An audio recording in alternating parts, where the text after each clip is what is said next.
Ladies and gentlemen, boys and girls, children of all ages, we proudly bring to you Mormonism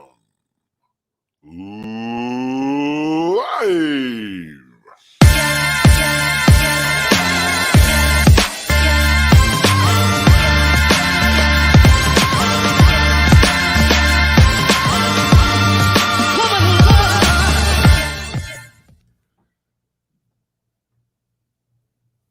Radio Free Mormon. I just took a second there to take the logo off. How are you doing this fine Wednesday night at 6:22 p.m.? I am doing great, Bill Reel. How are you doing? I am doing excellent, my friend. We've got a great show prepared tonight, but we were talking a little bit beforehand and wanted to make note of something, which is last week in our episode, we always try to keep our phone calls kind of short and concise, try to get as many of them in. And of course, you and I are doing the show live. We want to get home to our family and dinner and stuff too. And so several listeners pointed out that I was perhaps inconsiderate as I cut off. I know the first and second caller, I know the third caller wasn't related to the episode, so I'm not going to apologize for that one. But the first and second caller had some deep personal stories, and I'm always nervous inside of me trying to figure out how to handle those calls. And a couple listeners made note that they thought we had maybe done some harm. I had done some harm cutting those calls off.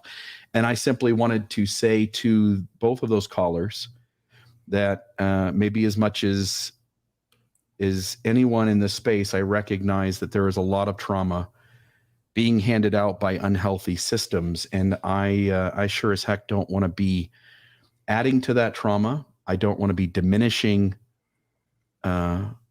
someone's story. I think people's personal stories are important. And I just want to apologize to both of those callers. And going forward, I'm going to try to do a better job of recognizing maybe the calls that need to be left alone to go a little longer. And I'm also going to acknowledge I'll probably make this mistake again, but want to at least say sorry to the audience and recognize that, I think both of us, but I'm speaking personally of me in this moment, that we'll just keep trying to be better and better. You're a good man, Bill Reel. But I tell you, I thought it was the third caller that people had a problem with.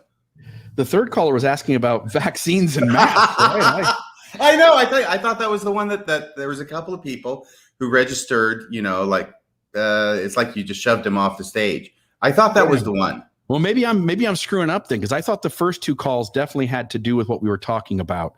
And we've made it a point to say, like, when you call the show, what you say should have to do with the topic. And the feedback I got was it was the first caller that people were upset with. Oh, really? Okay, well, maybe I got it wrong. Anyway, all I can say is that Bill Reel is doing the technological equivalent of walking and chewing gum and juggling and spinning plates and doing a host of other things at the same time from his position. I don't have to do anything except sit here and wear my Marvel Comics t-shirts tonight, sporting Venom, a Venom t-shirt. So, but if I were in Bill's position and having to do the phone calls, I'm sure that I would have done a much worse job up to this point than Bill Reel has. So I want to give him credit where credit's due. Thank you. And just to note to listeners, we're all different kinds of humans, and I really am kind of a one-track mind when it comes to all this IT stuff. If there's multiple things to do, I kind of mess a lot of things up, but I tend to, if I'm given one project at a time or one task at a time, I tend to do that really well, but I don't multitask well. So how many people are viewing right now, Bill? 183. Yeah. And we'll see here how this kind of turns up. But I want to put something up on the screen, RFM, and see maybe if you recognize this. Blueprint. That's a blueprint. It's a blueprint. Now let me zoom in a little bit and see if we can. That's quite a building. What's that say down there in the bottom left? Okay. Let me make it a little bigger then. Hang on a second here. Let me go a little bigger. Level third floor. Okay, so it's a third floor plan. Yeah. And then over here on the right, what does that say on the far right there? Okay, hang on a second here, because I want to turn myself over. Deseret Peak, Utah Temple. Oh, this is a temple. This is the third floor of a temple. It's blueprints. What's that highlighted thing there, my friend? Well, I will tell you that this is a room that's off of the main ceiling room. And it was 2 weeks ago, we talked about the second anointing and the relationship it has to the sealing room per the recounting that Tom Phillips gave of his second anointing. And that they went to the sealing room, and then there was a little room that was off the sealing room, which had a sink in it or something, a place to get water, right? Which you need for a second anointing, because there's a washing component to it as well, the washing of the feet. And then we received a message that we talked about last week at the top of the show from an individual who will go nameless, who is involved in the temple constructions, who confirmed that account. And then from a completely separate source, this week, we received this blueprint from the third floor of the temple going up in Tooele. I believe it's under construction. And lo and behold, here we've got the sealing room, which is right there in the middle at the bottom. There are, of course, several sealing rooms, right? But this one, I think, is the main sealing room. And right off of it, and this is what's highlighted by yellow, is a little room. You see that door? There's a door that leads into the sealing room, and the door's behind the chairs, isn't it? The door is behind the chairs. And I don't know if this is like a door that looks like the wall, it's like a library. It's got books on it and opens up. I have no idea how secret the door is, but it's made to be behind the chairs. You open it up, you go in there, and it's not a restroom. It is a room that has nothing in it per the specs except for a sink. And you can see the sink on the left side of the room. And it's the long diagonal thing, which shows the sink, and then the circle in it, which is the sink itself. I'm sorry, the long diagonal thing is the counter in which the sink sets. Yeah, and this only makes sense, right? If to have a sink room off of a sealing room and a waiting room appears to be the only explanation is, and it matches all the other data, is that this is a room needed to perform the second anointing. Right. And if you go up a little bit and to the left, once again, look at that room. There is no toilet in there. There is no shower. There's only a sink. All right. Yeah. And for comparison purposes, you go up a little bit more to the left. Keep going. See, there's some more sealing rooms. Now up here, can you go in a little bit closer? I'm just trying to find where it says RR Youth. RR Youth. Yeah. Let's do that. Because RR, I'm presuming, stands for restroom. And you'll see in the restroom for the youth right there, there's a toilet. And next to the toilet, that's a sink. Yeah. So that's a restroom. That's an RR. That's an RR, right. This is not an RR. This is an SS. No, an SA. SS. Second anointing. And all it's labeled as, it's a closet. That's all it's called. Yeah, and I'm guessing that INSTR is for instruction. So it's an instruction closet. Well, they're all instruction, because you see the sealing room? The sealing room is an instruction room. Oh, look at that. And then there's a waiting room between the two sealing rooms, but this is called an instruction closet. Nothing I've ever done in a sealing room has led me into a closet with a sink. Well, you haven't lived yet. Yeah, you weren't going to confirm that you haven't either, huh? No, but that's really fascinating that it's right there. It does appear to be somewhat hidden in a way. It's hidden off to the side. It has access only from the sealing room. And they have pictures of chairs that go in front of the door. Yeah. Look at that. Love it. So it looks like one more little piece of evidence from one of our many moles inside the church that the second anointing is a real thing, and the closet that others have mentioned does actually exist. Yeah, so that's wonderful. Thank you so much to the person who sent this to our attention. I think it's wonderful that we have people who listen to the program who are in a position in the church to be able to know things or access to certain documents, which they can then forward to us for use on the program. I want to assure everybody that we do not use anything on this program without receiving permission from the people who sent it to us. Yeah, perfect. Yeah, so if you wanna be a mole and deliver the goods to Mormonism Live or to Radio Free Mormon or Mormon Discussion or any part of our umbrella entity, you can shoot us an email, share the information, and if you ask us to keep things confidential, we will. And if you give us permission to share certain pieces and they're interesting enough to what we're doing, we'll be happy to share them as well. I did want to put a little video up on the screen to get us started, RFM, but before we do that, I want to just make a note. I thought maybe we should have a goal tonight to try to raise a little bit of money for us. My thought would be, rather than an amount, I'm wondering if we could get 15 people to go on to mormonismlive.org, click the donate button, and set up a recurring payment. Doesn't matter to me if it's $5 or $10 a month, But if you would set up something, and the goal would be to get to 15 of those before the end of the show.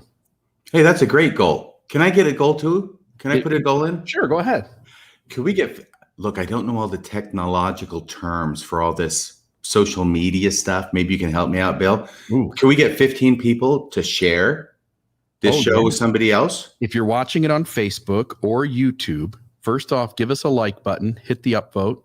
We don't turn our comments off or our likes, nor do we need to. We get plenty of likes and plenty of positive comments.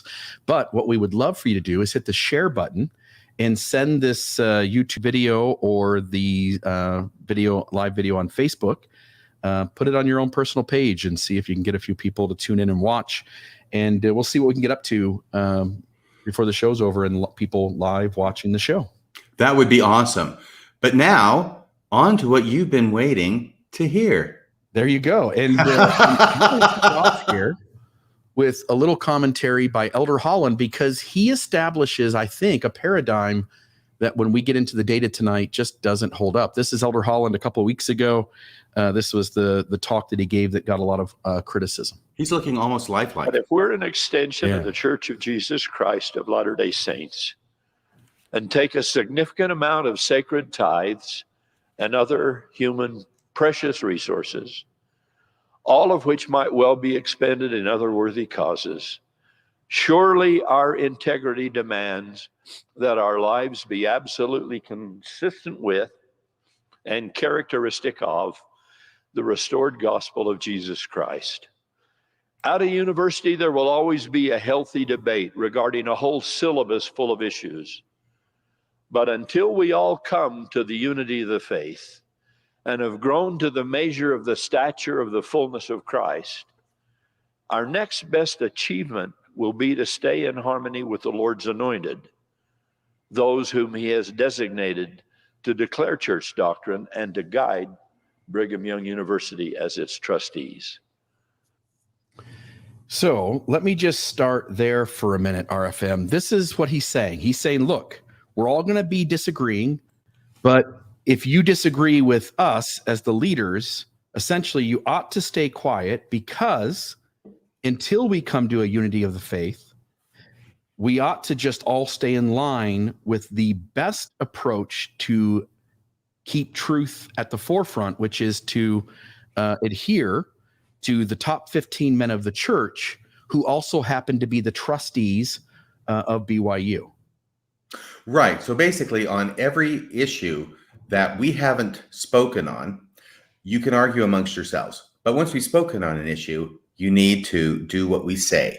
And there's no more argument that's going to be brooked. I find it fascinating how whenever it is that an apostle is addressing an audience and they're doing it in such a way as they want to speak authoritatively, and you have to do what I say, which is what, of course, he's going to do in this talk. It's a wonderful talk. He's going to solve the problem. He's going to bring everybody at BYU to a unity of the faith by giving one of the most divisive talks in the history of the institution. But what he does then is he goes ahead and he says, okay, now you need to follow, but never me. You need to do what never I say. It's always third person, right? So the apostles, well, you're one of them, right? You're one of the senior ones. You're really saying not follow the apostles, you're saying follow me. But apparently even Elder Holland recognizes that that could be taken the wrong way, even though it's exactly what he means. Yeah. And when you set up a paradigm where you say, look, disagreement's going to happen, but you need to fall in line with what us 15 men through the ages have taught and where we currently are, because living prophets trump dead ones, where we currently are, and that's the safest route for you. What you are implying is that you are the best conduit for people staying on the straight and narrow and having truth in their life. And we can use just this topic that is at the forefront today that Elder Holland was talking about. There is this PDF. This is, I think this was lattergaystories.org. I'm sorry if I'm butchering that, but this is a document they have on their website. I used to have the kind of first edition of this, and it was just a very plain text document that laid out the chronology of messaging by the LDS Church and its leaders towards LGBTQ folks. And I'm aptly aware of all of the incorrect teachings and theology that they've had on this comment. So I thought it would be fun tonight if we spent a little time talking about this. And then a listener sent me an old document that you did a podcast on once. It was a document that was leaked by Mormon Leaks, and as far as you knew, there wasn't any like real hard copies of this available. But I actually was sent one by a listener, and so we'll go over that document as well. But I wanted to get your thoughts. I mean, have you done a lot of research into this, where you've gone back and looked at what Mormonism's teachings and thoughts and policies and doctrines were around LGBT folks since its inception? No, not since its inception, but certainly since 1981. I mean, prior to the 1970s and maybe late 60s, I think there really wasn't a whole lot that was said by the church about it because it wasn't perceived to be an issue that they needed to address. Do I have that part correct? It's sporadic in earlier history, but you do find enough that we're gonna poke at a few of these things. Okay, and can you go back up there to that litany, the huge paragraph of, it was like adjectives, diabolical, blasphemy. Is this a description of Radio Free Mormon by the Church of Jesus? No, it's homosexuality.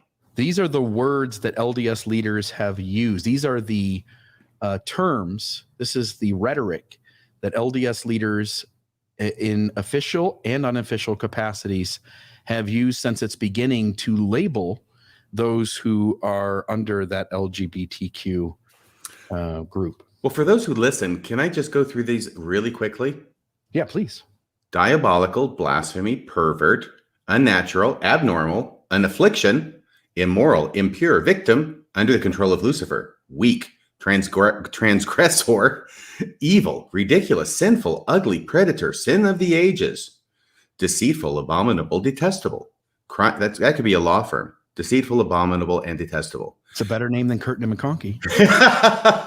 Crime against nature, malady, confused, degenerate, addict, unmanly, unseemly, desperate, diseased, helpless, promiscuous, enslaved, contaminate, carnal, selfish, aggressive, brutal, abusive, violent, hopeless, corrupt, filthy, dreadful, unhappy, and counterfeit. You know, there's one I think they missed, which is problem.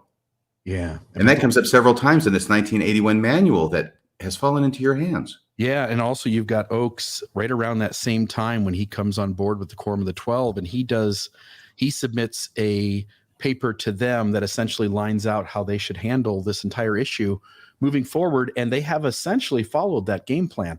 So let's jump into a few of these. So I'm just going to kind of scroll down. I made notes of the ones I wanted to kind of pick up, but you'll see this goes forever. What it does is it lines out a general kind of saying or phrase that is being assigned to the LGBTQ community. And then it gives the specific quote that's found in church history, and then it tells you the source. So for instance, on the bottom, it tells you that source link. So you can click that link and it'll take you to the source. So you can see that this isn't just anti-Mormon material, but instead is the official rhetoric of the church throughout its time. So as we go through here, it talks about the first recorded discipline. Talks about Joseph Smith having some accusations against him, sodomy laws in Utah. There's a bunch of that kind of stuff. But I want to get to some of these other ones here. All right. So first off, polygamy is a remedy to homosexuality. So one of the things the church taught was that if you took up polygamy, you would be able to cure homosexuality, essentially. Makes sense to me. Yeah. And again, there's tons of stories. I'm just going to kind of flip through, so people have to be patient here for a few moments of silence. Once we get into the good stuff, it's setting up a lot of the early history where church documents like journals and other writings indicate that members of one's family were LGBTQ and some of the harassment that they got. By the way, if I can comment about the plural marriage thing, please. That's just an early version of, for a guy, if you're homosexual, right? Get married to a girl in the temple. And when you realize the good thing you've been missing, then you'll switch teams. Which you'll know if you had 10 girls, you would even know more that you're missing it. Exactly. Right. So they finally, I think the first time they talk about it being called homosexuality back in 1952. Again, we'll get into it here really quick. None dare call it homosexuality. Yeah, and again, I would recommend that everybody read this document and take your time. Like, take an hour out of your day and just flip through these pages and see this. By the way, there was secret surveillance by the church. They sent people out to the bars in Salt Lake City. They patrolled the parking lots of the schools. They were constantly trying to catch people who were both members of the church and homosexual. So the first thing is, homosexuality is a disease. I think that's rhetoric more than anything, but just to note, that's not how we frame this, and that doesn't work in the way that we define science in these terms. To call homosexuality a disease, again, marriage will cure homosexuality. Right. There are cures to homosexuality because sometimes it's called a disease, but that's when they're trying to talk about there's cures to it, which they will help you understand through your bishop or stake president, through the manual, right? Yeah. But on the other hand, a disease is sort of something that you really don't voluntarily, you don't choose to get a disease generally. Yeah. And yet the rest of the rhetoric that you're going to cover talks about homosexuality as a choice that can be repented of and can be changed in order to become straight and therefore accepted of God. Yeah, I just want to note, prophets, seers, and revelators, all these quotes come from these men for the most part. There's a few exceptions. So in this particular quote, Spencer W. Kimball, former prophet of the church, 1964, said, "We know such a disease, homosexuality, is curable. Today, because the world has moved and because science has given us new data, the brethren have had to cave in to that opinion and today recognize that many of these people may have to live with these feelings forever, and there isn't a cure." By the way, they also taught here that marriage will cure homosexuality. Gordon B. Hinckley, during his time as prophet, is on the record as saying the opposite of that, which is, we no longer suggest marriage as a way to fix this issue. And so just to recognize, prophets, seers, and revelators, certain that they are attaining the voice of God, have missed the mark. And it's interesting. We know the language. We know such a disease of homosexuality is curable. I love Spencer Kimball. He was the president of the church when I joined. He always has a special place in my heart.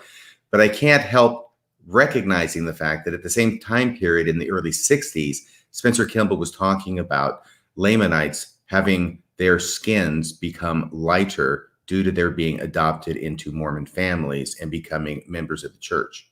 Yeah, so he's well known for teaching things that the church has taken a different path on. So again, here's a prophet, seer, and revelator who seems to have gotten it wrong by the modern church's standard, not by mine. So that recognition that homosexuality is curable and that marriage would be the fix. We already talked about polygamy is a remedy for homosexuality. There's a spot just above. I'm not going to go into all of these, but there's a spot where they say God will wipe out all homosexuals. The church obviously doesn't hold that view anymore, that God's just going to come down and make them all disappear. So that doesn't really hold up. We talked about the secret surveillance. Let's see here. Pornography causes homosexuality.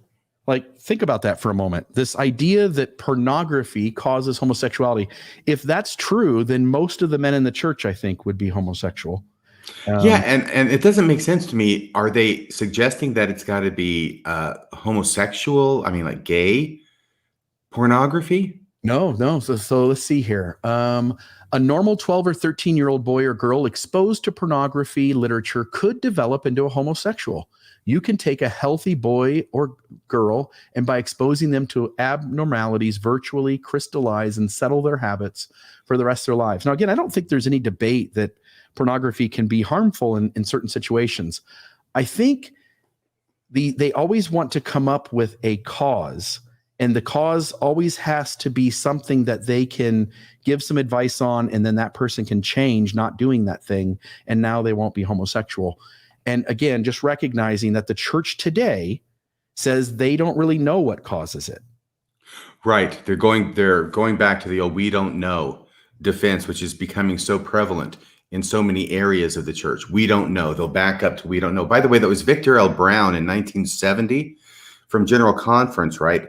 that quote that you were reading. Writing Bishop Rick. It's just so funny, these expressions. Pornography literature, where he says a normal 12 or 13-year-old boy or girl exposed to pornography literature could develop into a homosexual. I think I know what he means, but it's almost like he's the kind of guy who gets caught with a Playboy and then says to his wife, well, I just subscribed for the articles. It's pornography literature, see? I think it's really the pictures that he's opposed to. Yeah. Here, Spencer W. Kimball again. Curious people become gay, but they can change. Let's see here. One of Satan's strongest weapons is to make the victim believe the practice is incurable regardless of one's effort. Mm-hmm. Satan tells his victims that it is a natural way of life, that it is normal. That pervert. By the way, the church now says it may essentially be an inborn thing, right? Like church said, we don't know what the cause is. We don't know. Yeah. So they are leaving that as a possibility on the table. And I think they want to say we don't know because to side with science would also be throwing these quotes directly under the bus rather than more subliminal or more implicit, I guess. Whenever science ends up overwhelmingly demonstrating a church's position, this church I'll speak to, this church's position on any issue to be overwhelmingly incorrect, the church has a habit of going to, I don't know, or we don't know. Yeah. Whether it's evolution is a great example, right? Yeah. Evolution. Well, there's no evolution. There's no evolution. This is what happens. God creates Adam, blah, blah, blah. We all know the story. And then science comes along and really overwhelms and overwhelms and overwhelms. And there's responses to it by the church, like in the early 20th century by Joseph F. Smith in the First Presidency Statement on Man, His Origin and Destiny, right? Mm-hmm. Which is responding to the origin of mankind and evolution and going to the creation aspect of it. But eventually you get to David O. McKay's presidency. And by that time in the 1950s and 60s, the science has become so overwhelming that now the church retreats to, we don't know. And recognize too, when they went from these are the words of Abraham written by his own hand to this is a catalyst theory, it's the same idea. We started with A, we ended with B, and we don't know what happened, but we have B, so it's amazing. Right. And when I say I don't know, what I mean is the church says we take no position. The church takes no official position on evolution and whether that's how men got here. That's the same thing as saying we don't know. It's the same thing they're doing with, I'm so sorry, I'm stuttering here. I'm trying to say though that when they move the goalpost to make it, as you pointed out before, when they make it indiscernible from the true church from an intentional fraud, it's the kind of language that fluffs things up and goes like, oh, like who knows what happens, maybe, what if? And the catalyst theory is just more of that. And just as you're pointing out, I don't know essentially goes like, hey, we do know some things. We know these 7 things, but the rest of this stuff, maybe we got it wrong. But they don't really want to say we got it wrong. They just move from the position of we are certain A equals B to, well, I don't know, like we have A and now we have B and, maybe. Right. And now I've got my thoughts together. I was talking about the priesthood ban and the temple ban with blacks, right? Mm-hmm. And so forever it was taught there's 2 main reasons. There's a curse of Cain. There's the lack of valiance of the premortal existence. For instance, fence sitters, the stuff we've all heard, right? Yeah. Growing up in the church. And now the church has disavowed those particular theories, but they're not going to say the ban was wrong. They're just going to say we're disavowing those theories of men, but we don't know why it was that God chose to keep the priesthood from blacks for over a century in the church. So we just don't know. Right. So again, curious people become gay, but they can change. And again, you have to read the quote, but the idea that they're putting at the top is in each of these quotes. You can see at the bottom, it is curable. Mm-hmm. And they talk about, this next one I thought was kind of interesting. Gays and their allies are degenerate. The church is trying, by the way, to somewhat paint itself now as an ally, right? Like it says, hey, we now fight for their rights. We now, once gay marriage was made legal in Utah, we came in and said, let's protect their working rights. Let's protect them as people. Let's treat them equally. And also let's protect religious freedom too. Mm-hmm. So long as you tolerate this gay world and its degenerate people, you are in a very desperate situation and you are playing with fire just like a child who might be pounding a bomb with a hammer. Homosexuality can be cured if the battle is well organized and pursued vigorously and continuously. The church itself perhaps has allied itself, at least to a little degree, in Utah when it fought for that legislation. And so I wonder if the church is breaking its own rules now in terms of those kinds of things that have been laid out. Again, I'll skip some of these. There's hundreds of them in here. Homosexuality leads to bizarre acts. By the way, I think just being a human leads to bizarre acts. And I think when you study human beings, I think there's a certain percentage of us that kind of go off and do kind of some silly things and some crazy things. I don't think being a homosexual, there would be any science or data that says that homosexuals are more prone to bizarre acts. Gay and lesbians are not happy people. I'm going to tell you, I know a lot of gay people, and they are the happiest people I know. They are funny. They are real. They are vulnerable. They seem to have their lives together a whole lot more than I do, at least the gay and lesbian friends that I've got. Can you stop right there for a second? This is from the Ensign, July of 1974. It's written by a doctor, Lindsay M. Curtis.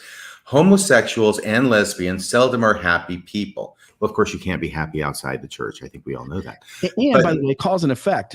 Could they possibly be unhappy because we're just persecuting the hell out of them?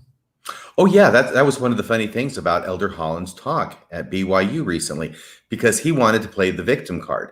Here, the church has been making the church like the least hospitable place, the least welcoming place for anybody who's gay.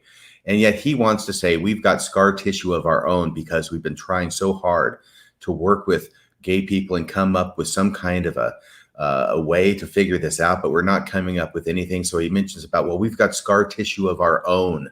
And it's like the guy who complains about getting a flat tire after backing over somebody. And he says, hey, car, my running over you damaged my car. Look at the repairs. I know. Hey, look, I backed over you, but I got a flat tire. That's a draw. Okay. You should be feeling sorry for me. Yeah, you've had a life of our system imposing shame and trauma on you, and I cried for a few hours. We're even. Yeah, and I want to conclude this last part, though, from this quote. This is what I was aiming toward. Theirs is a relationship that is unnatural, one not bound by fidelity, trust, or loyalty, and one totally lacking in the meaningful family relationships that marriage offers. Well, now that's not true. Now, they can be married. They can have those relationships. They can be bound by fidelity, trust, loyalty, right? And what was the reason that it was lacking those things? It was because we as human beings created arbitrary constructs that said they were an outside kind of people and they don't get to have the same kinds of benefits that we do. Right. Well, I think that the vast majority of humanity, if I can speak for them, generally, traditionally, there's one man and one woman in a marriage. And I think that's something that certainly has a great weight of tradition behind it. Yeah. It's just the irony, of course, is huge when it's the LDS church with its history with polygamy who's arguing against unnatural or unorthodox marriage relationships. Huh. They invented it, didn't they? Yeah. At least in the modern age in Western society. So I thought it was funny if you took this quote from the Ensign from 1974 and applied it today, now all of a sudden that objection goes away because it's been taken care of because gay people can get married. Right. Right. So once we created a way for them to enjoy the same benefit, many of them took it up.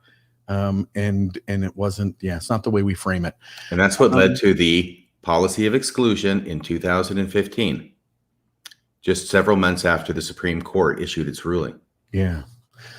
Mixed orientation marriage, another cure for homosexuality. Again, it should be noted that Gordon B. Hinckley corrected that, at least to some degree, somewhere out there. I think I have a note of it somewhere. But this idea that marriage in a mixed sexual orientation marriage is the solution to the cure, getting fixed.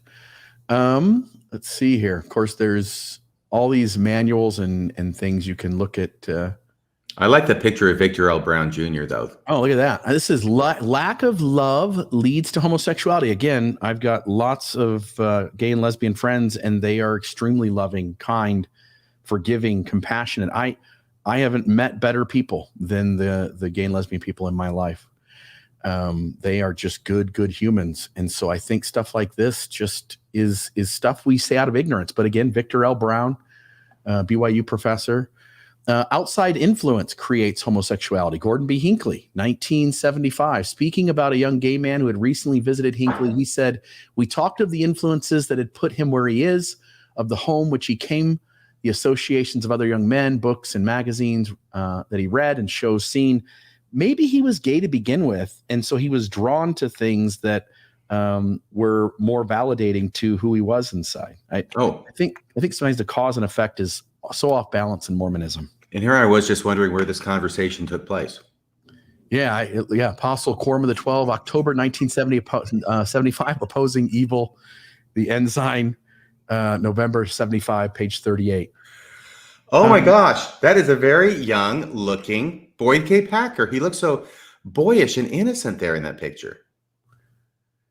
Yeah, so notice him. This, by the way, was changed. The church changed this talk, but from our premortal life, we were directed into a physical body. There is no mismatching of bodies and spirits. Boys are to become men, masculine, manly men, ultimately to become husbands and fathers. No one is predestined to a perverted use of these powers. Young men only. We all know what kind of went on there with him talking about punching a kid who made a pass at a fellow missionary. Yeah, another missionary. Poor familial relationships result in homosexuality. So this is J. Richard Clark, second counselor in the presiding bishopric. This is the April 1977 General Conference. Poor familial relationships result in homosexuality. Again, we don't have time to read all of these. I would just suggest you do it.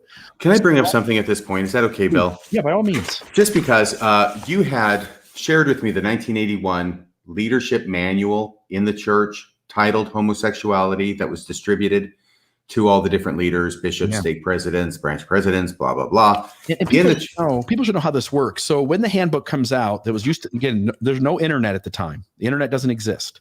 So when the church handbook of instruction was given, rather than rewrite an entire handbook, they would create and hand out new, small, little tiny books that you would then put in your 3-ring binder with your handbook, and they would be addendums to the existing handbook.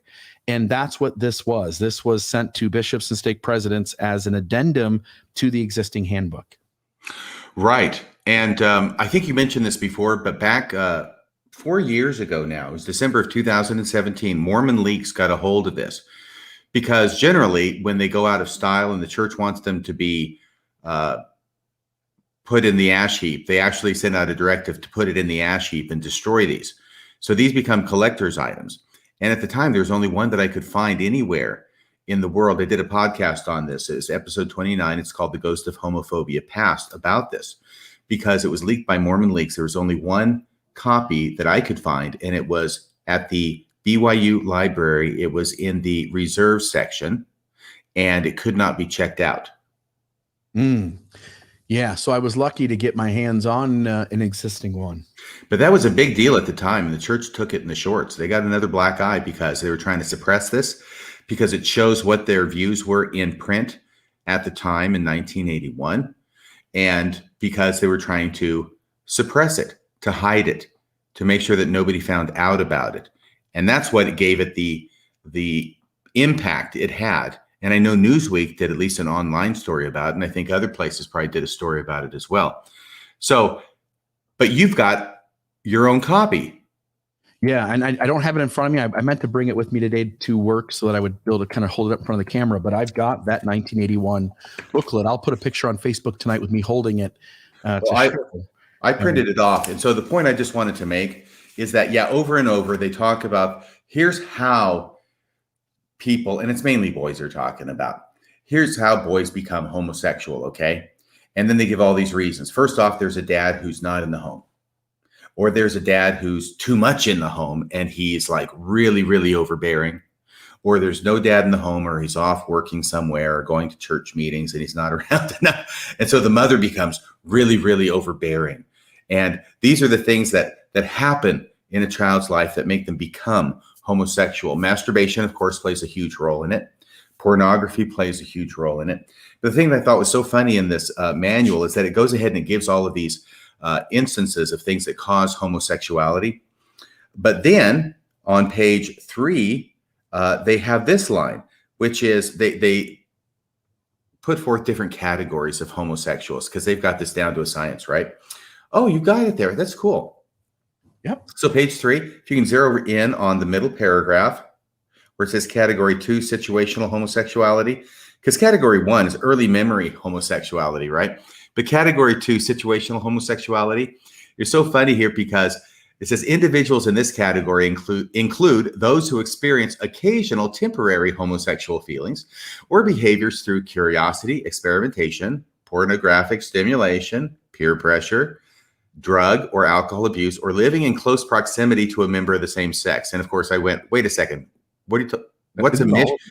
What's a mission if it's not living in close proximity to someone of the same sex for 2 years? But then notice the very next line. Their family background is often quite normal, with no unusual family problems. I actually laughed out loud when I read that because I thought, okay, so in other places in the manual, you're saying that abnormal and unusual families, dynamics, end up producing homosexuals. But now you're saying that homosexuals can also be produced by a completely normal family. So and the same thing could be said for heterosexual people. It's like all roads lead to Rome, huh? Yeah, absolutely. So basically they're saying homosexuals can come from anywhere. We really don't know what causes it. We're pretending that we know, but really we're giving excuses that cover all the bases. Mainly because, guess what? Homosexuals come from dysfunctional homes. They come from functional homes. There's no way to say what causes it. And mainly because 9 times out of 10, and I'm not an expert, and I know that there's exceptions to every rule, but I think that the overwhelming scientific consensus is that by and large, homosexuals are homosexuals because they were born that way. Yeah, there's actually science behind this. It's called epigenetics, where certain genetic factors that we can observe can be linked to a statistical significance of people being straight or people being gay. So for example, I don't remember which fingers it is, but on the male hand, most males have like the middle finger is a little longer than the ring finger. But when they study people who are gay men, the ring finger, again, I might be getting the fingers wrong, but the ring finger will be a little longer than the middle finger more often. And the other one is your birth order. If you are the 4th boy or 5th boy or 6th boy born into a large family, the more boys that were born before you by that mother, the higher statistical chance you have of being gay. And so they call it epigenetics because they're not sure exactly it's genetic, but what they believe is happening is that in the womb, as the fetus is developing, that there are certain chemicals and hormones and things going at work, and that whatever certain life situations or exposure or birth order, for instance, those things are all playing a role on how the mother's body interacts with that fetus. And hence they can now demonstrate that there are epigenetic factors in as a cause or a link, I shouldn't say a cause, but a linked thing going on with people being gay or lesbian, or I don't know that any of this data has come out for transgender yet, but I would expect to find some of that same kind of data there as well. That's interesting. I didn't know that, but I do know when I hold my hand up to the camera that I have a straight middle finger. You have a straight middle finger. Yeah, totally. It's longer. The ring finger is shorter. Yeah. So obviously your theory may be true. Yeah, and it's not that everybody or no one, it's that it's a higher statistical chance, right? Right. I understand. No, I appreciate it. So let me skip here just a little bit. An unchecked man might become homosexual. Unchecked? Yeah. What does that mean? Once the carnal in man is no longer checked by the restraints of family life and by real religion, there comes an avalanche of appetites which gathers momentum and is truly frightening. As one jars loose and begins to roll downhill, still another breaks loose, whether it is an increase in homosexuality or corruption, drugs or abortion. Yeah. So he's basically saying like, hey, if we don't have any rules and regulations around us, we all could just fall off the cliff and become homosexual. Right. And I think you can see there the philosophy. Yeah. I'm sorry. I'm just getting frustrated with myself here. I think you can see there the philosophy of getting married to cure homosexuality. Yeah. Because he says if you're not constrained by marriage, then you'll go on to become more gay. Right. And notice the importance of real religion too. Yes. Homosexuals are not created in God's image. It was not God who made them homosexuals that way. He gave all mankind free agency. Mark E. Peterson is saying they're not born that way. The church now goes, I don't know now. I don't know. Maybe like it could be. We don't know the cause. And I read. Go ahead. Go ahead. You complete your thought, please. I'm sorry. No, you're good. I think the day is coming, not too far distant, where the church will have to acknowledge the science because they can't be so far out of whack with where the current data is. And so as soon as it becomes generally known about epigenetics and these other kinds of data among the conservative part of the population, I think the church will have no choice but to essentially run counter. And to some degree, it already does to this idea because he knows the cause. He knows it's not born in them. And the church today would go, we don't know that. Right. And that's from 1978. This manual came out in 1981. And I just wanted to read from page 2. Perfect. Put that back up. Okay. This one's going to be in the middle. It's under D, counteracting rationalization. Here you go. The church's unequivocal position. That sounds like it's what the church teaches to me. The church's unequivocal position changing is that any rationalization of homosexuality is wrong. Okay, now go down to homosexuality as a sin. Inspired prophets have taught throughout the ages, Bill, that homosexuality is a sin. As such, it can be forsaken and, following repentance, can be completely forgiven. Now they give a passage from the Joseph Smith translation of Romans, but we don't need to go there. Can we go up to the top of the right column? This is following along the same idea. Homosexual behavior is learned and can be overcome. To believe that immoral behavior is inborn or hereditary is to deny that men have agency to choose between sin and righteousness. The Lord has given man the freedom to make moral choices, and this agency is the cornerstone of his plan for exaltation. And it goes on. So here's what's going on. And I think it's apparent from these quotes. The deal is this, is that the church has already decided, and it certainly isn't the only religion to take this position through the course of history, is that homosexuality is a sin. All right. And homosexuals will be judged by God for that sin. It would not be just or fair for God to judge somebody because that's just the way he made them or that's the way they are. It is only fair and just for God to judge somebody for choices that they make. God is fair and just, and therefore, Bill, homosexuality must be a choice. Yeah, this would no longer be the official position of the church today, would it? It would not. And this is 40 years ago, because that's 81. It's now 2021. And I think this is the point that you're making with playing Elder Holland's comments from just a couple of weeks ago now in 2021. And yeah, it's very different now from what the church was saying 40 years ago. In fact, the church's position today, by this standard on that page that you just read, that would be our position today would be apostate to the church then. Yes. Because they're essentially saying it cannot absolutely, it would frustrate the plan of salvation if this was an inborn thing. This has to be learned and it has to be curable. It has to be fixable. Right. And now the church has come to the point where it is making room for the possibility that pretty much all the scientists are right, that it is largely, if not exclusively, inborn. It's not a choice that people make. And so the church has moved in 40 years from that place to the place it is now. And yet Elder Holland is acting as if the place the church is now is the truth, the whole truth, and nothing but the truth. And you need to listen to us and follow what we say about the subject, while ignoring the fact that 40 years ago we said something completely different. In other words, what Elder Holland says, he wants to present it as the end of the line, when in actuality, it's probably just a way station on a spectrum.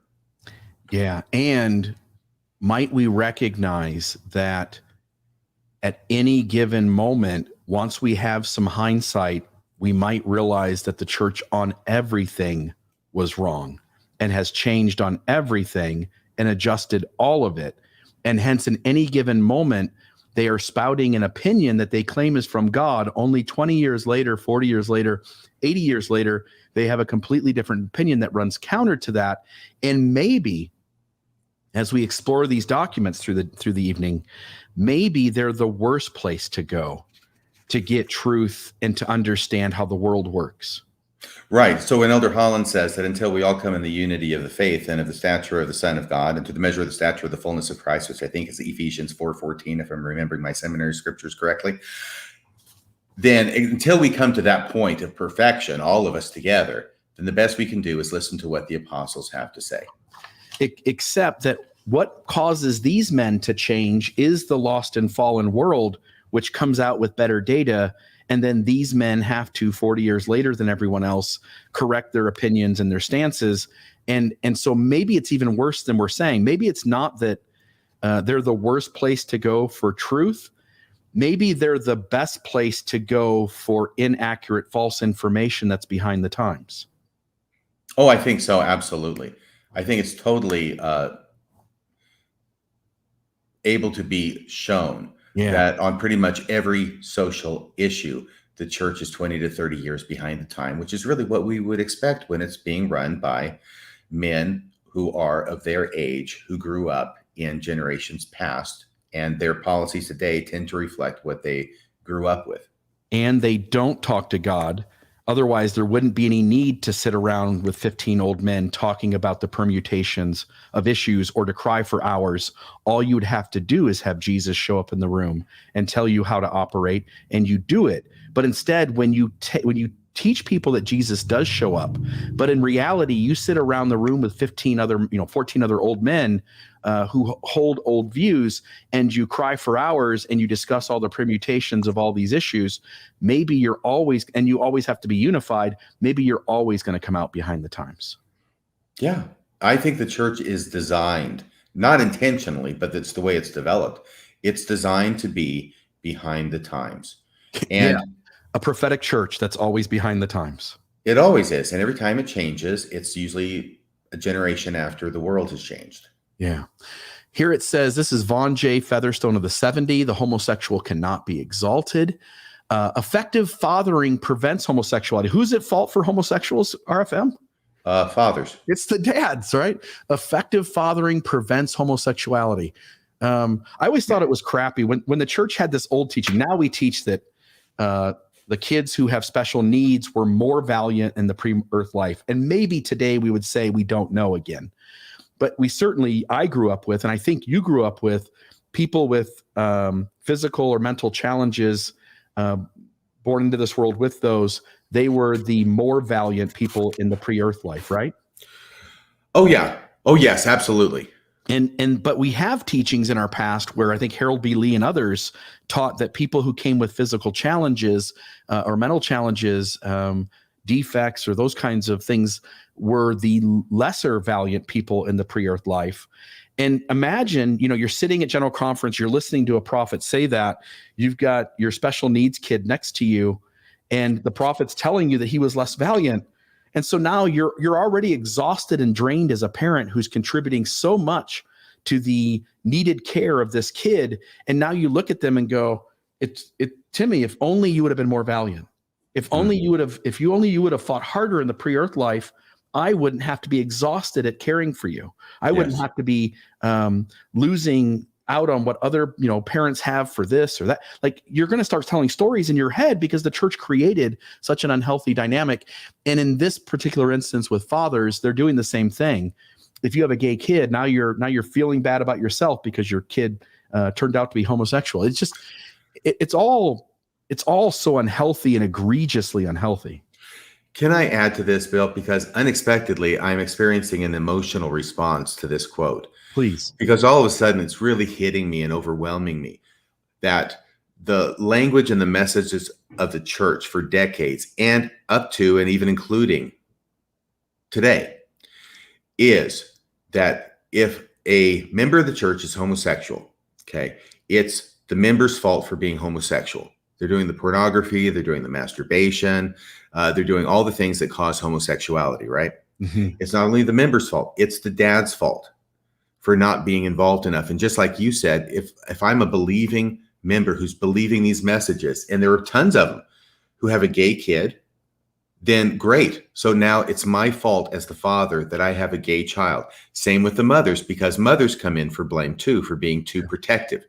And, so it's the mother's fault. And the mother gets to look at themselves when they have a gay kid and say, oh my gosh, what did I do wrong?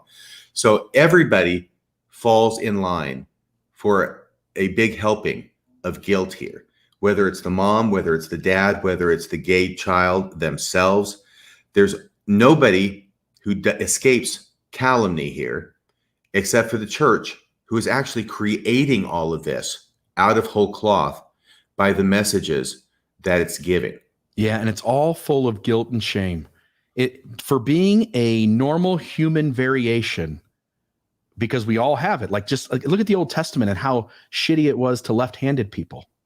The majority of people will always look at others who don't fit in the box, and they will always label them as other and as bad and as outsiders.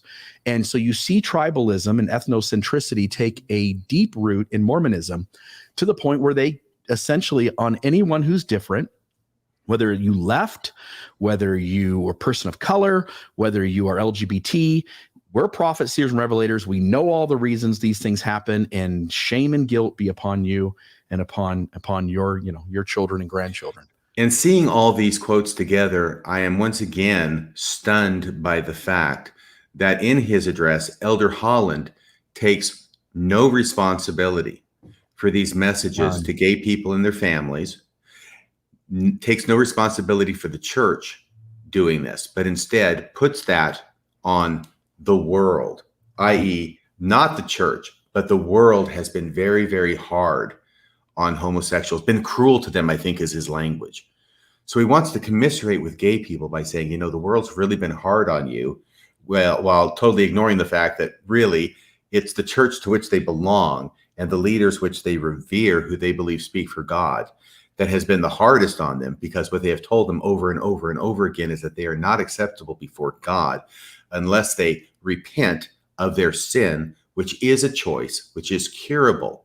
And unless they become straight and not homosexual anymore, they are not accepted of God.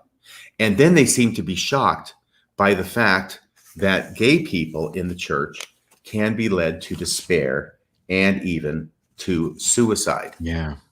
It's no surprise when you make someone feel broken and you make someone feel like they're not within the tribe and they don't belong. And that was on page 4 of this 1981 manual. On the 3rd column, second full paragraph from the top. Despair prompts feelings of hopelessness and hopelessness. Oh, I think it says feelings. It's a bad sentence. You're right. Despair prompts feelings of hopelessness, comma, and hopelessness combined with the burden of unresolved sin and guilt may lead an individual to contemplate or attempt suicide. Yeah. What you make someone feel like crap and they're going to kill themselves. Well, no kidding. But it's like they think it's the homosexuality that's driving them to despair. And they don't realize that it's this entire message of, hey, this is a choice. You can choose to not be homosexual. And until you make that choice and make yourself straight, you're not accepted of God. That's the message that is leading people to despair and even to attempted and completed suicide. Yeah. We're an hour in. Let me zoom through a few more of these. Gays are not created in the image of God. Homosexuality is a learned behavior. Masturbation causes homosexuality. Homosexuality is an acquired addiction. Gays and lesbians have no moral values. Again, they're the best people I know. Dating and marriage, a key to eliminating homosexual behavior. Again, the church is clearly run counter to that at this point. Worse than abortion or adultery. Failure of parents in the home. Again, it's the parents' fault. Homosexual relationships are a dead end. I know really happy, healthy people in a gay marriage today. Their marriage seems to be doing way better than mine. A priesthood holder would not be a homosexual. It goes on. And I just want to do a couple of things. I want to put one of these up on the board. This is still in the newsroom.churchofjesuschrist.org. You can see that at the top. Let me make this a little bigger. This is Lance Wickman and Elder Oaks. Elder Oaks is asked about how he would handle a gay child who wanted to come home for the holidays. Elder Oaks says that's a decision that needs to be made individually by the person responsible, calling upon the Lord for inspiration. I can imagine that in most circumstances, the parents would say, again, Elder Oaks, an apostle, is counseling people. He says, I can imagine in most circumstances. In other words, if you want to be in line with the leaders, you would fall in line with most circumstances. I can imagine that in most circumstances, the parents would say, please don't do that. Don't put us into that position that you would come home for the holidays and visit. By the way, notice once again, playing the victim card. Yeah. The parents are the ones who are the victims because they don't want to have their kid come home for the holiday with his boyfriend or girlfriend. Right. Please don't do that. Don't put us into that position. Surely if there are children in the home who would be influenced by this example, the answer would likely be that. There would be other factors that would make make that the likely answer. By the way, notice that if you have a gay child, who wants to come home with their companion for the holidays, if there are children in the home, right, then that should be the answer. Don't put us in that position. Don't come home. Because the underlying assumption is that impressionable kids who see older brother or older sister with a gay companion will become gay themselves. They'll be more inclined to become gay themselves. Yeah.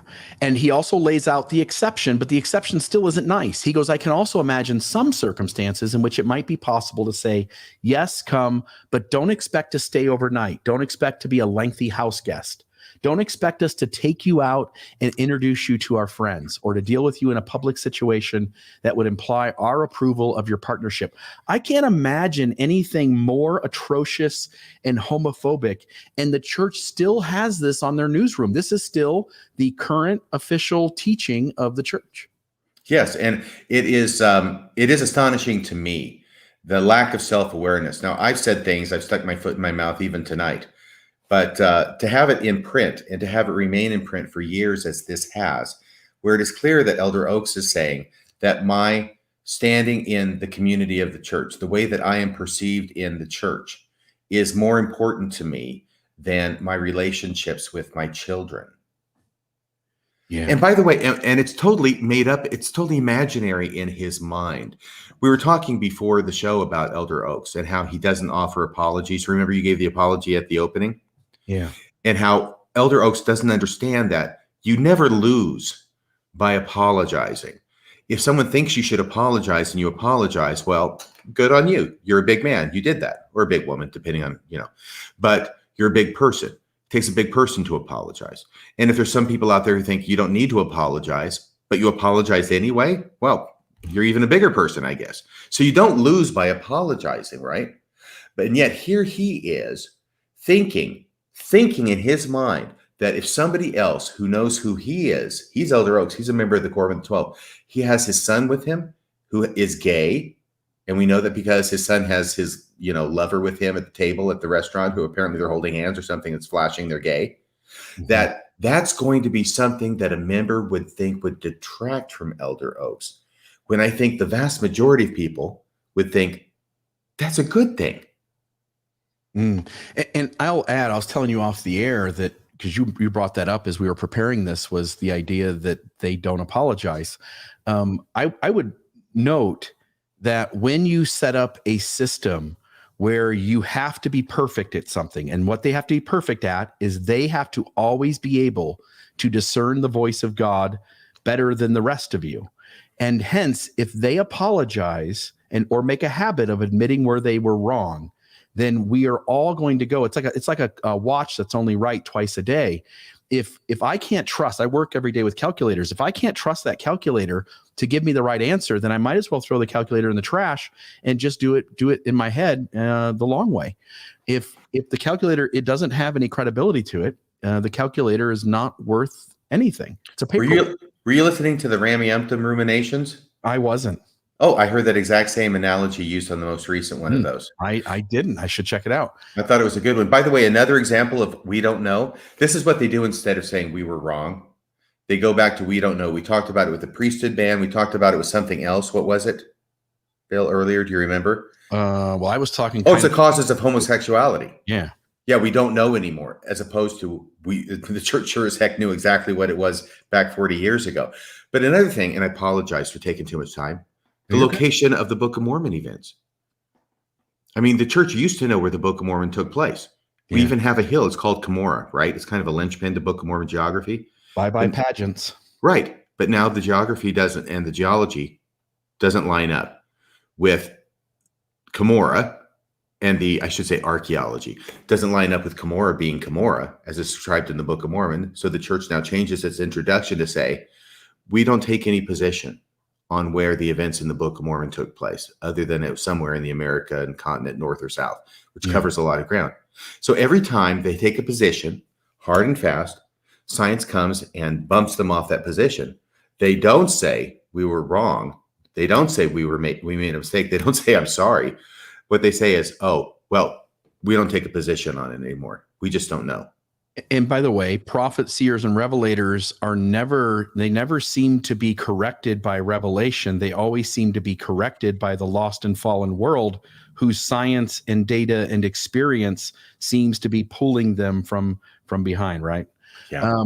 Just a note here, this is the church website up there. Let me make this a little bigger, just so that in case anybody's watching that goes, no, the church doesn't do that. Let's just note the actual verbiage. This is same-sex attraction at churchofjesuschrist.org. We may not know precisely why some people feel attracted to others of the same sex, but for some it is a complex reality and part of the human experience. Notice how many of the quotes we've already read in that earlier document, those earlier quotes, that this would run deeply counter to. Again, these are prophets, seers, and revelators who speak to the Lord Jesus Christ himself, and it seems like they don't have a clue. No, and this is something that I've noticed in general conference talks over the last many years, is this increasing repetition of this refrain of we don't know. That the 15 top men of the church, prophets, apostles, seers, revelators, more and more, if you pay attention, now that I've said it, it's like the red Volkswagen on the highway. You don't notice it until somebody mentions it, and then all of a sudden you're seeing them everywhere because your attention's been drawn to it. If you pay attention to that, you'll be surprised at how many times prophets, seers, and revelators are quick to say, we don't know. Absolutely. And that's pretty much it. All of Mormon doctrine, it's not being published anymore. It's gone. Joseph Fielding Smith, if you go through his writings, there's a lot of stuff there that's contradictory with the church today. These men seem to not have a clue and just be pulling stuff out of their ass. I want to note just a couple things from this 81 handbooks. By the way, I think that would be a good title for Elder Holland's most recent talk. Pulling it out of your ass. Yeah. Yeah, that sounds like a great idea. All right. So the position of the church, again, we talked a little bit about that, but I wanted to see where it's at. Page 1, causes of homosexuality. Here we are. The causes of homosexual behavior. Disturbed family background, number 1. Poor relationship with peers. I wonder why that might be. Again, cause and effect. What page are you on? Oh, it's 1. I'm sorry. And then the last one there, unhealthy sexual attitudes. And I think there's a fourth one they put. Yep. Fourth one on page 2, early homosexual experiences. Those are their causes. Again, I would ask, does the current stance of the church mesh with all of those? And at least with some of those, it doesn't. I want to note 2 more things. Page 2, homosexuality behaviors learned. You've already pointed to that. Just to reiterate that the church today doesn't know. And the church yesterday was sure it was learned. And in fact, it would be counter to the gospel of Jesus Christ if it wasn't learned. Can we go to the last part of that last paragraph that I didn't get to before because it's funny? Yeah. Where it continues on, it says, he has revealed. He has revealed that the ultimate. Go ahead. He has revealed that the ultimate goal for man is eternal life. It is inconceivable that he would permit some of his children to be born with desires and inclinations which would require behavior contrary to the eternal plan. Yes, they actually use the word inconceivable. And then science and data comes out, and then they have to completely flip-flop their position. They're like John Kerry. They were for it before they were against it. Yeah, they were for the Iraq War before they were against it. I was thinking more Princess Bride with the use of the term inconceivable. I don't think that word means what you think it means. The poison's in front of you. Yes. And then I want to note one last thing. Often when bishops and stake presidents begin asking sexual probing questions, the church comes in and says that's just a leader going rogue. That's just a leader who just didn't have the sensibilities about him to do the right thing. If we go to page 5 on this document, and these are the questions that you are supposed to ask the person if you are a bishop or stake president sitting down with a member who is homosexual. Here's the questions. How many years have you been involved in homosexual behavior? How often do you have homosexual contact? When do you seek them? Why? How do you feel afterwards? To what extent is masturbation a problem? How frequently does he indulge in it? What feelings or attitudes makes you more vulnerable in this area?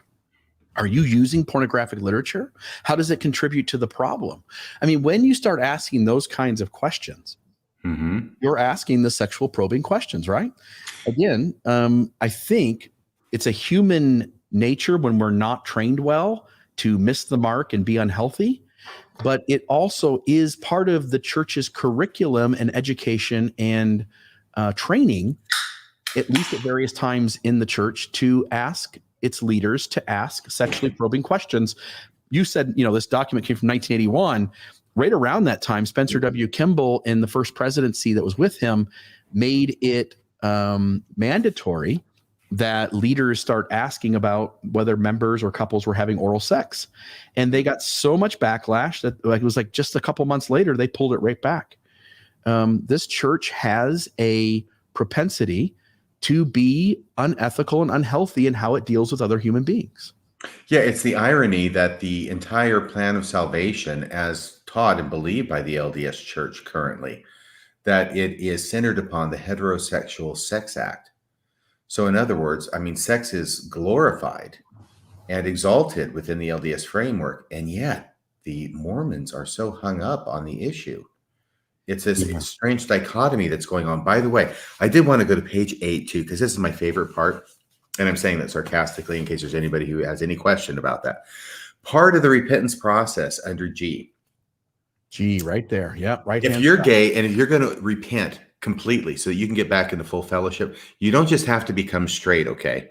Okay, that's the easy part, is going from gay to straight. That's the simple thing to do. That's the easy part of the formula. Here's the hard part. Okay. Since you have to give up everybody that you've had homosexual relations with to the bishop. Otherwise, you can't repent. Since homosexual behavior, this is from the manual, since homosexual behavior is possible only with others. Wow, that's a clever deduction. The individual should disclose his sexual partners as an essential part of repentance. The purpose is to help save others. What others? Well, the other homosexuals, right? The leader to whom the names are disclosed should refer the names to the other individuals, priesthood leaders, for follow-up action. Yeah, snitches get stitches. Right. And so you can't repent unless you give up the names and identities of the people that you have been homosexual with. That I find, even in the troubling manual, I find that part especially troubling. Yeah, that does seem, again, some kind of egregious unhealthiness. I just wanted to note, let me go back here to the screen. I just wanted to note, again, I would just suggest everybody read it. There are 50 other things in there that I didn't even cover. But I want to say this. Elder Holland was speaking about the LGBT issue, and he said the safest place for us to be is to be with the top 15 and following them. Tonight, this PDF, essentially in that 1981 manual, shows that that couldn't be further from the truth. But it's not just the LGBT issue. RFM, let me ask you about other things that have changed. How was the Book of Mormon translated? How did we get the Book of Abraham? What is Joseph Smith's inspired translation of the Bible? What are the facts and dynamics surrounding Joseph Smith's polygamy? How did God feel about people of color throughout time? How well do these men understand the context of the stories and statements contained in the scriptures? How did the cessation of polygamy occur? How well do these men understand science that runs counter to their teachings? How was the first vision conveyed in juxtaposition to the actual documents? How accurate is anti-Mormon literature in comparison to the correlated curriculum throughout the church's history? How competent are leaders as mouthpieces of God? Now, let me say this. There are hundreds and hundreds of obfuscated teachings, false misrepresentations, whitewash stories, false narratives, disavowed theories, false doctrine, and misstatements by men who claim to be prophets, seers, and revelators. But ask yourself, how often have these men been right, been consistent, been honest, been transparent, been forthright? And just how often have these men been ahead of the fallen and lost world, giving truth that has held up over time? Name for me a teaching where men have been consistent, where these men have been consistent and on the leading edge. And if you struggle to come up with as much, might it be more rational and reasonable to trust science, historians collectively, peer-reviewed research, and maybe even the inner wisdom within yourself when your gut is telling you these men are wrong? If leaders have always been unreliable as barometers of truth on this topic and others, why would we assume in this moment that they are right? If Elder Holland is not right, and if these leaders are not right, what is the harm in Elder Holland's recent speech at BYU? Bravo. Did you write that? I did. That part I had to read. I wrote that. That was fantastic. I learned years ago that if I used my critical thinking brain and I sat with other people in the hurt that the world around them was causing them, I almost always came out holding a better position than these 15 men. Almost always. In fact, I don't know that I can come up with an exception, except maybe illegal immigration, which I think the church was making space for people to come into this country illegally and for us to just let that be. And I saw at that time in my life, I was of a different position. Again, I don't want to get into that. People may disagree with me. I'm only making the debate that every instance in my life, I think I came out ahead at a better position in my own mind after I was thoughtful about things and sat with people in their stories than listening to these top 15 men as prophets, seers, and revelators. Very good. Any thoughts from you? Like, I definitely want to cover a couple of things that you were bringing out. Anything you want to say here? No, I think that you have given some great closing words to this podcast because we're at 6:40 now. And I think that we've gone for an hour and 20 minutes? Hour and 20 minutes. You got it. I think that if it's okay with you, I think it'd be a great time to invite people to call. Okay, let me put the banner up. I have put Google Voice on. And don't be surprised if Bill just, ushers you right off the phone call, okay? Yeah, and I'll say it here. Like, again, we want personal stories, but be as short and concise as you can. But I don't want you to feel nervous and not be as calm as you think you'd be without me saying that. And then also just stay on topic. We don't want to field questions on other things tonight. We want to stay on topic each time. And so those are the kinds of calls that sadly we just probably won't entertain very far. So stay on topic. Otherwise, phone number tonight is 435-200-3478, or as usual, 435-200-FIST. Well, Bill is manning the phones. I will say that, we, and especially Bill, because he's in charge of the technology, it's a huge balancing act that we're doing because we are doing a live show. We're trying to make it as entertaining as we can for as many people as we can. And we want to have callers. We want to encourage that. But sometimes when people are calling in, sometimes we start wondering as the call is continuing, is this something that is appealing to the listeners, or is this something that maybe is not? And we can't ask because we don't have that immediacy with the audience. And so we sort of have to just sort of play it by ear and maybe try and direct the call in a certain direction, whatever that direction might be. I think that Bill does a great job. Of course, we still have the technology where the caller can't hear me. So that's probably a mixed blessing of sorts. But nevertheless, we're trying to do it to make the best show possible. To err is human, to forgive divine. We ask for your forgiveness. Do we have anybody, Bill? We do have a caller. I'll go to him in just a second. Just a note, we've got 3 new subscribing donations. We really would love to try, maybe in the next 20 minutes, if folks could jump on to mormonismlive.org, click the donate button. It doesn't matter the size of the donation. The goal is to create 15 recurring donations tonight. So far, only 3 have come in. Appreciate that. Andrew, Reagan, and Bob, thank you very much for contributing. Jay, you are our first caller tonight. You're on the air, Mormonism Live, with Radio Free Mormon and Bill Reel. Hi. What do you got for us tonight, my friend? Well, I just wanted to ask, what eye color do you have? And RFM, what's your eye color? What color eyes do you have? I've got brown eyes. I identify as having purple eyes.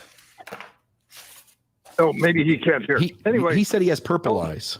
I identify as having purple eyes. He identifies as having purple eyes. Or maybe maybe one of us has rainbow eyes. Huh? Anyway, Yeah. I just wanted to say that my eyes are hazel, and so I want to believe that. How did I say this to myself when I was? Anyway, I would hope that the church would accept. I believe that science would say that we have those color eyes because we were born that way. And so I would hope the church would accept me for having hazel eyes because I was born that way. I know that's probably a terrible argument, but anyway, that's all I had. Gotcha. Appreciate the phone call. Stuff. No, that's okay. Appreciate it. No problem. And I agree with Jay, because denying Jay the priesthood because of the color of his eyes would just be as rationally relatable as denying him the priesthood because of the color of his skin. He has as much choice in his eye color as he does in his skin color. By the way, I do want to tell this one story very quickly. Bill's on the phone. There was somebody who had mentioned before what our views were when we were younger about gay people. I, of course, had the church's view about gay people, because the church is true. It's got apostles, it's got prophets, God talks to them. He gives us the true scoop. Gay people, bad, all those adjectives are true. But I was a dance major in college. And so more girls than guys, but the guys who are there are basically all gay. There are very few exceptions. I was one, Steve Thomas was another, but everybody else is gay.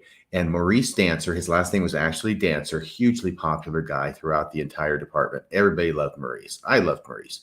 He's a gay guy, but wonderful smile. And we were friends. And I actually sat down with him once because this didn't compute. How can a guy who's so wonderful, so charismatic, such a good guy, how can he be all these things that the church teaches he is because he's gay? And I asked him, I expressed my confusion to him. I don't understand. Can you help me understand this? And Maurice says to me very patiently, he says, look, Radio Free Mormon, he says, you like girls, right? And I said, yeah, I like girls, because I want to make that clear. And he says, if someone told you that you had to like boys, would you be able to do that? And I said, well, no. And he said, well, it's the same for me, only the reverse. And all of a sudden, the scales started to fall from my eyes, and I began to see things in a new light. And it wasn't the light the church was teaching me, but it was the light of truth, experience, familiarity, understanding. And I owe that huge first step to Maurice Dancer, and I want to give him a shout out for that. Thank you, Maurice. Yeah, when we sit down with humans who are different than us, it becomes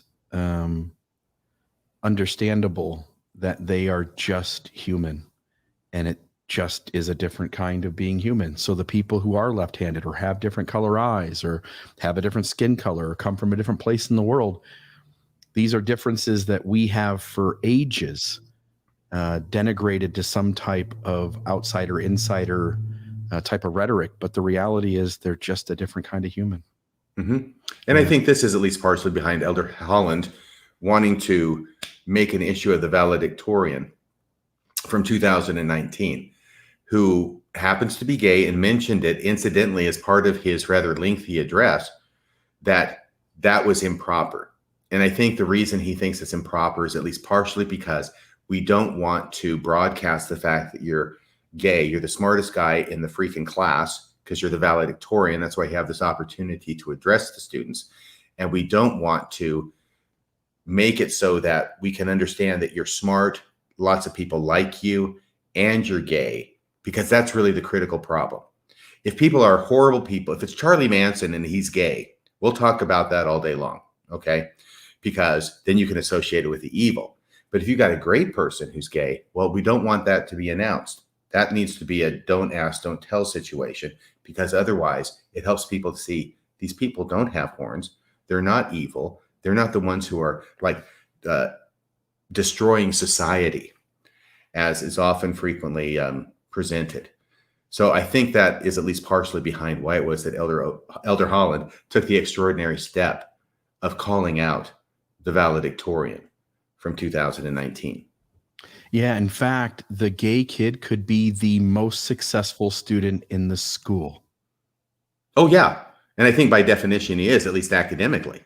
That's my point, though. By quieting him, by saying what he did was bad, like what you're really trying to stay away from is you can be gay and be the most successful kid in this school. Yes. Yeah, which Mormonism doesn't want to really qualify or quantify that kind of success. Right. And factually, that's absolutely accurate, because he's the valedictorian and he's gay. Therefore, if Elder Holland had just approached it from that point of view, I don't mean to, dogpile on or hound dogpile on Elder Holland, but if he'd approached it from that point of view and that was all he said, I think it would have been a totally different reaction.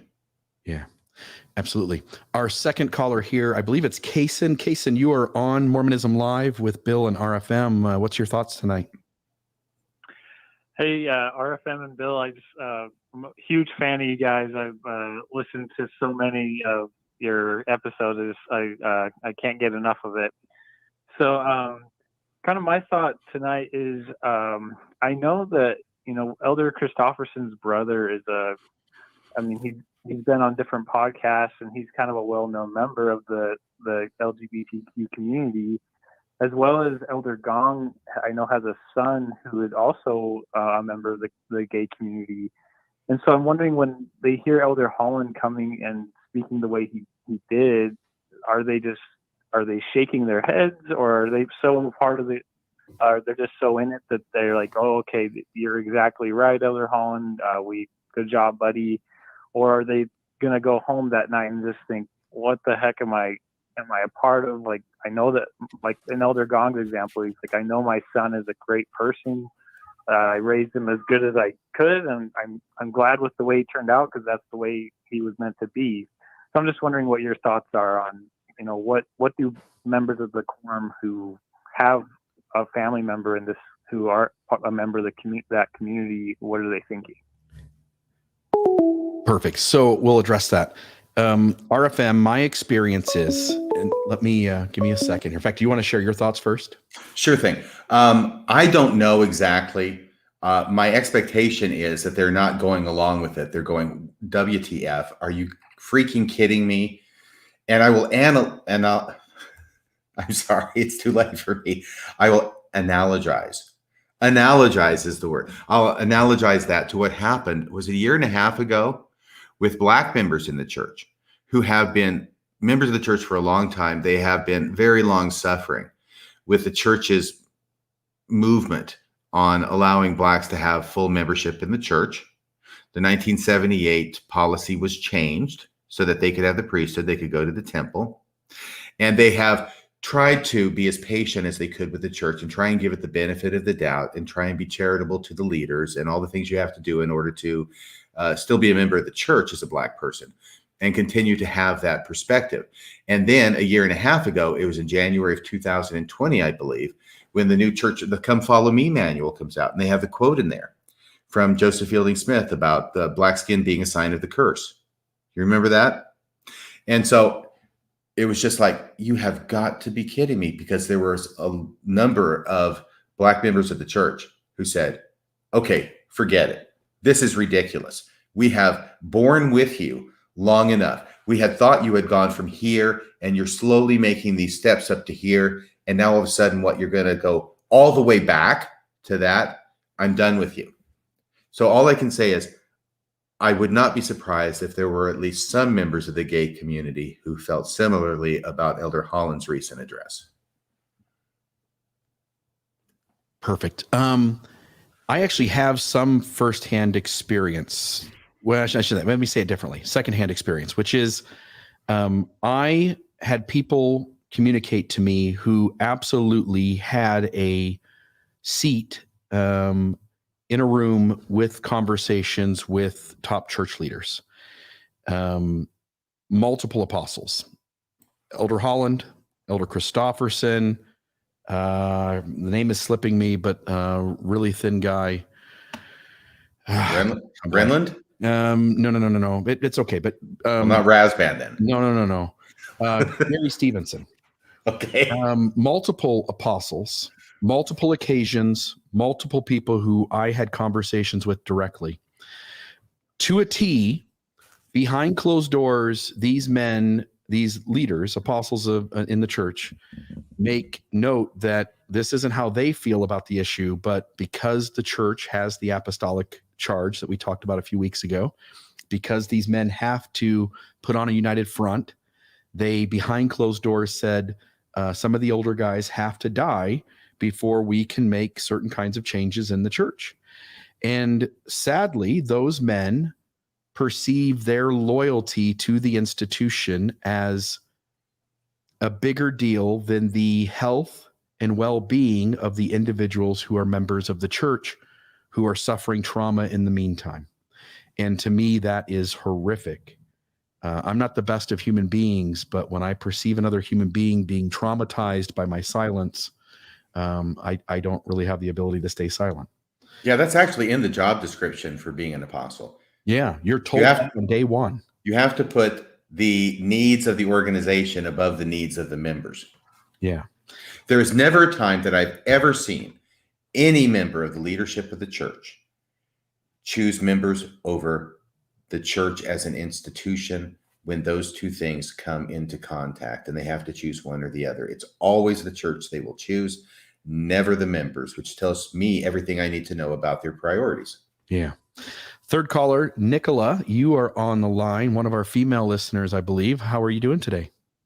I'm doing good. It's really great to hear all the stuff that you put out there. I'd like to know, first of all, I think that a lot of this stuff comes from England, from Victoria, England, because they had a whole bunch of stuff that they put out because they went totally crazy over Charles Darwin, religion did.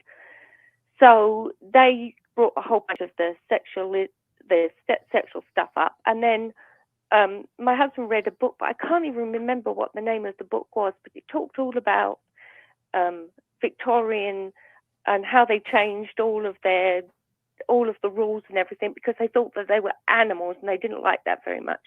And the other thing that I've got is that there is a condition called, I'm going to try and, it's testicular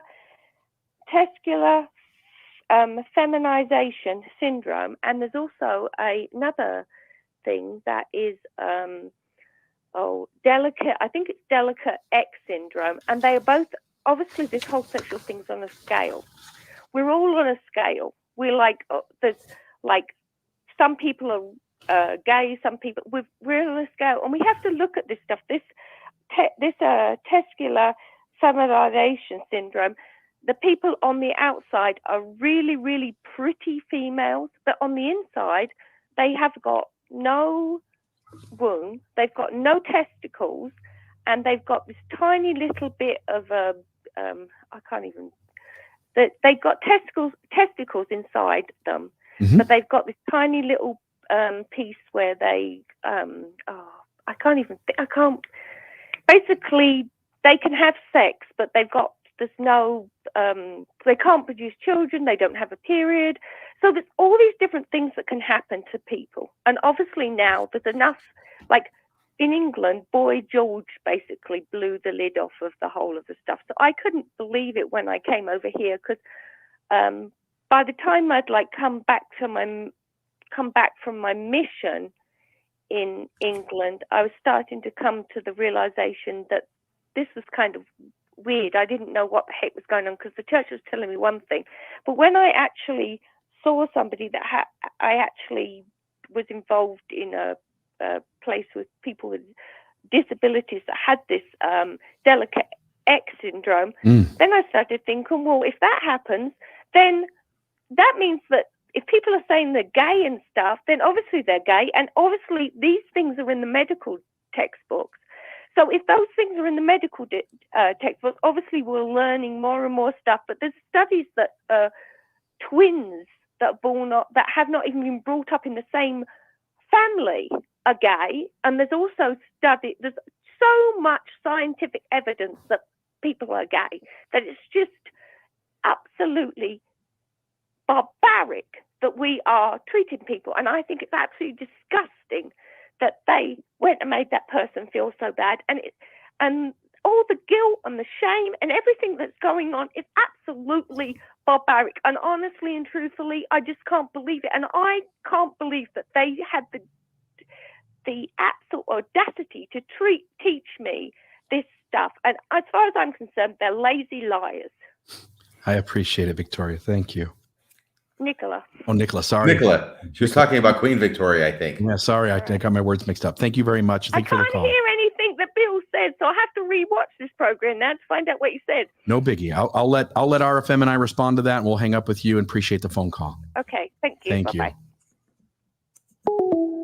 you. I'm going to get rid of Google Voice here. So let me. Okay, you go ahead and get rid of that, and I'll just comment that Nicola makes a very, very good point, which is the idea that physically, observably, I mean, you can't observe. I don't know. I don't think they found the gay gene yet. I know some people have thought they have, but you can't actually observe what it is that makes gay people gay, aside from behavior, right? Or what makes someone left-handed. Right. You can't look at their body and say, okay, well, I see why you're left-handed. But you can look physically at certain people who are born in a certain way physically with different kinds of sexual characteristics. Okay.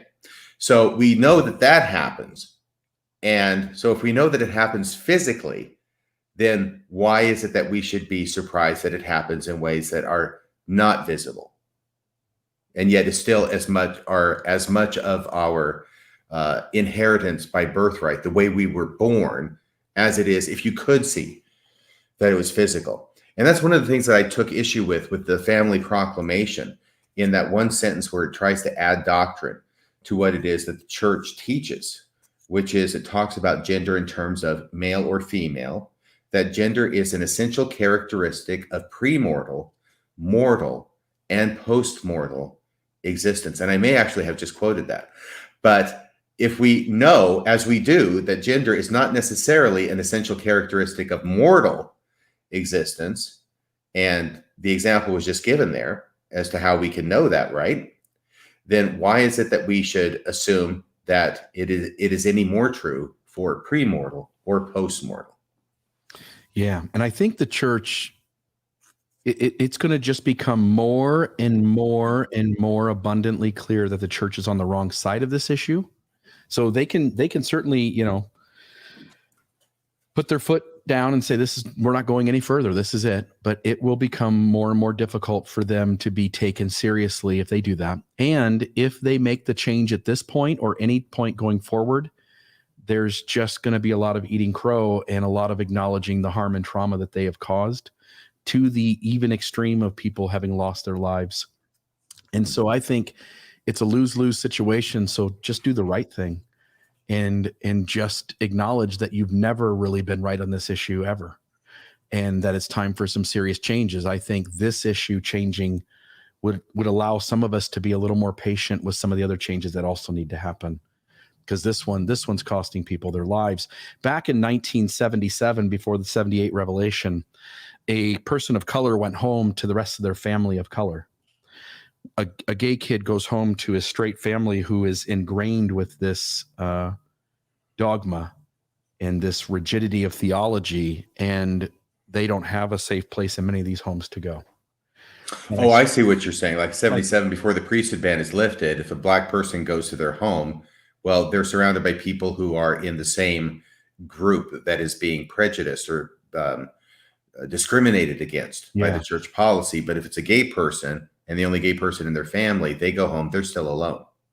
Yeah, because that family's following the advice of Elder Oaks on the church newsroom. Yeah. Yeah. I want to play the Elder Oak or the Elder Holland quote one more time. We'll end with that if you're okay with that, RFM. I am fine. Thank you, everybody, for listening, for watching, for calling in. Special shout out to you, Nicola, from England.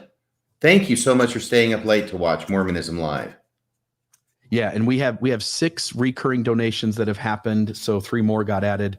If you listen to this tomorrow, the podcast version, or just watch it on YouTube later, please go to mormonismlive.org, click the donate button, set up a small recurring payment. Those help us feel a little safer as we do this, because if donations come in suddenly and they're just a one-time, you really can't bank on that in any way. And so if we're trying to get to the point where we can pay our content creators enough that they can continue to do this for years to come, those recurring donations really set the groundwork for us to feel confident that donations are going to survive into the future and allow us to do this for years and years to come.